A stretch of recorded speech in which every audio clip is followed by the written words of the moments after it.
We met up with, this week, Congressman Colin Allred at a moving screening of a film about women being denied abortions in Texas. It's the latest in our Race to November series. Allred hoping that this issue will help him pull out quite an upset in Texas.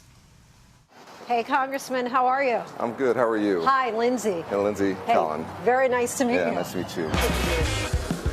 Grab your popcorn. The Senate race in the Lone Star State is a nail-biter. You want a popcorn also? Sure. A former NFL linebacker for the Tennessee Titans, Colin Allred falls on the football. Allred knows how to crush the competition. Against the run, we got a tough job this week. We think that Allred can turn this all-red state blue? That's not the first time I've heard that joke. Oh, I thought I was original. Oh, man, I worked on that. Colin's got our back. Now a congressman, Allred is hoping to take down his biggest opponent yet as he vies for the coveted Senate seat held by Ted Cruz for 12 years. With y'all's help and God's grace, we're going to beat Ted Cruz. Maybe we can just grab a seat over here for a moment. Is that all right? They say everything's bigger in Texas. It would certainly be a big upset if you're able to defeat Ted Cruz. What makes you think I can do this? Yeah. Well, I'm a fourth-generation Texan, and I was raised here in Dallas by a single mother. Went to public schools here. I struggled growing up. My mom was a public school teacher. We don't pay our teachers enough.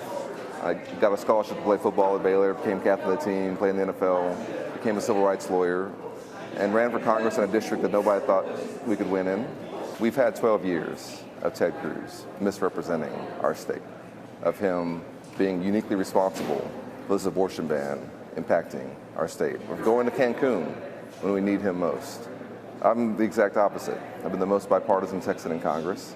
True Longhorns say here in Texas there are only two sports, football and spring football. And in these parts, Allred is football blue blood royalty. You mentioned football, captain at Baylor, you go on to NFL. What do you think crosses over that makes you an effective leader in politics? Well, it's funny. I think that every legislator should have to have played a team sport, in my opinion, because you learn that there's something bigger than yourself. Talk to me about what you were watching tonight. Yeah. Well, this is a documentary called Zurofsky v. Texas. That ultrasound is on your belly and it's showing a pregnancy and you think it's your pregnancy. But it is not your pregnancy. It is the state's pregnancy.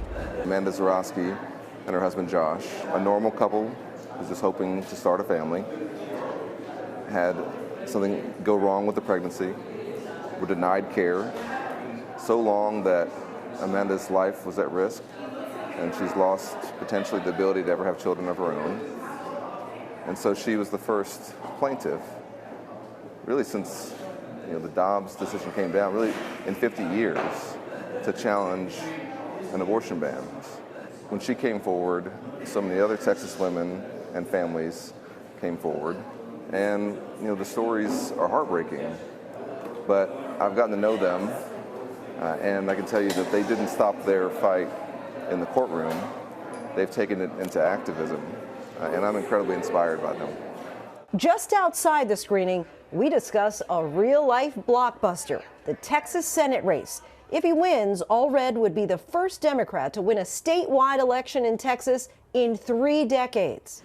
What do you think is the most important issue from Texas voters you hear from? Yeah, well, there's so many, but to me, there's a fundamental baseline of freedom that has been challenged and put at risk, particularly, of course, a woman's right to choose and access to an abortion. The abortion ban in this state has just been nothing short of horrific. My wife, Allie, and I have had 2 boys here in Dallas in the last 5 years. I can't imagine how we would have felt if at one of our appointments the doctor would come in and said there's a problem with the baby or my wife's health. But there's nothing I can do because politicians like Ted Cruz think they know better. Obviously, immigration top of mind for many, really across the country, but Texas is kind of the ground zero, so to speak, of the immigration crisis. What do you say to those people, in particular the Latino population, who it seems since 2020 has really moved more to the right on this issue? What do you say to convince those voters that you're the right person? Well, my family's from Brownsville, Texas. It's the very tip of Texas at the U.S.-Mexico border. where my grandfather was a customs officer. My mom and my aunt were born and raised there. I spent a lot of my childhood in Brownsville. And I can tell you that our border communities are real places where folks are actually trying to raise their families. It's not just a place to go and do as Ted Cruz does, treat it like he's on a safari.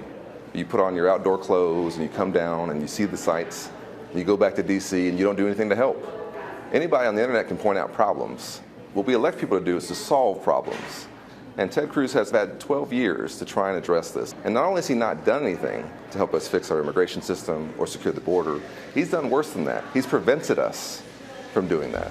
We're going to walk down to the Capitol.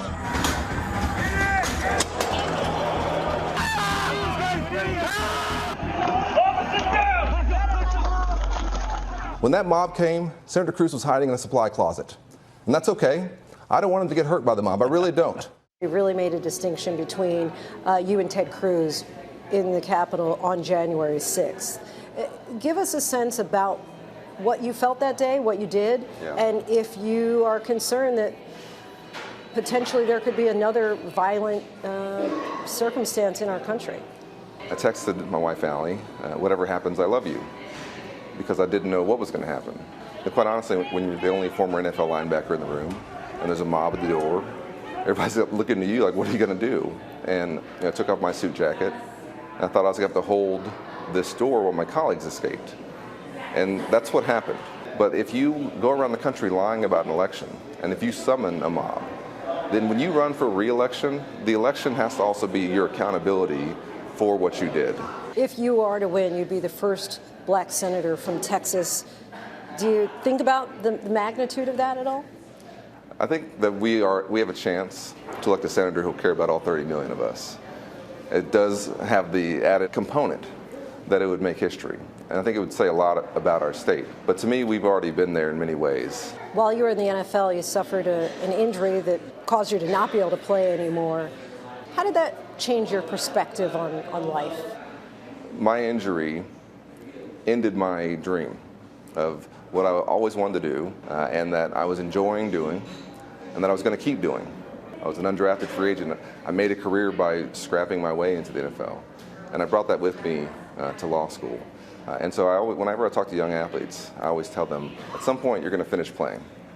Don't leave what's made you such a good athlete on the field, because all of those traits can be really, really helpful in other parts of life. And honestly, my injury, I think, gave me a chance to kind of put that into practice. With just days to go, Allred is trying to call an audible in Texas politics. An underdog trying to pull off a massive upset. Greatest strength? I am probably as determined as anybody I've ever come across. And I don't know where I got it, but it's hard to get me to stop once I start on something. It's worked out for you pretty well. Yeah. Greatest weakness? Oh, I don't know. I think that I'm very hard on myself. Road not taken for Colin Allred. Center fielder for the Texas Rangers. That would have been great. Yeah. That's right. That's you right. were a baseball player. That was my mom's favorite sport. Yeah. Thank you so much, Congressman. Appreciate you. Really appreciate yeah, the thank time. you.